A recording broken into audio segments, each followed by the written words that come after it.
booy tey bandi bi nga tëggee. bandi laa nag. bandi laa. non tey yëfi bandi dëgg nga def nante. bilaay man nante laay dund. nante laay dund. mais nag tey Laurent dafa mel ni da nga lamb si nag tey. waaw yàlla na ma yàlla suturaal. ndax combat capital la am. bu ma ko daanee am na fu may yóbbu. waaw yàlla na ma yàlla suturaal. combat capital. waaw mais da nga lamb si tey ni ma la gisee ni nga ñëwee tey ak ni nga daan ñëwee bokkul. man mbër laa bilaay sëñ Fallou rek. bilaay mbër laa. waaw bàyyi bala. lii teetal la wala. mais lis. waaw bisal naa rek. sëñ Fallou gaan di ñaan yàlla suturaal ñu may ñu ndam. parce que gaan maanaam ñun suñu ndam. la Sénégalais gën a solo kon ndamul Tafa Gueye quoi. parce que moom amatul lu muy pour si lamb. te ñu noonu nekk si yoon war a dem. waaw xeebuñu ko mbër la nag. mais dañ ñaan yàlla suturaal yu si doole sëñ Fallou quoi. mais expérience bi nekk ci moom nekkagul ci. ko koy nangul. yaa ngi dégg mais ñun dañ ñaan yàlla mu yor ndam si doole sëñ Fallou yàlla may ñu ndam. waaw loolu lay ñaan quoi. lis. waaw nice. mais lis jël nga combat nag. loolu indiwu ma fii.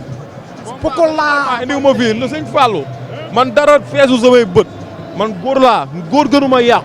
góor du ma ñeme. nga may wax ay waxu waaye man loolu indiwu ma fii. sama rakk moom fi indi. góor du waaw victoire mooy sama victoire yàlla ko yàlla may ndam. waaw leneen après la ko. wala après ñu ñëw ñu. waaw après sëñ Fallou. waxtaan yàlla baax na. mais peke ñiit. Peke di fare tello mi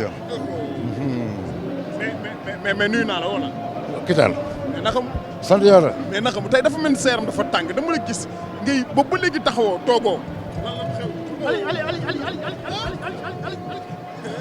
mais dégg nga loolu yow. loolu lépp ci culture bi la dégg nga la mu takk.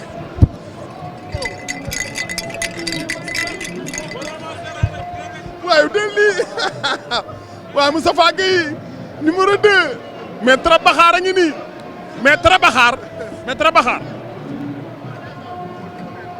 ndeysaan booy bi nee na expérience bi nangul nañ la ko mais doole ji moom ñoo la ko ëpp booy bi li mu wax dafa daw sama yaram nee na nangul nañ la expérience bi mais doole ji ñoo la ko ëpp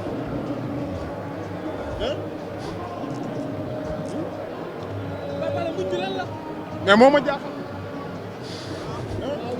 non bëgg naa nga wax ak booy bi de nga tontu ko ci li mu wax doole ji doo ci wax expérience bi.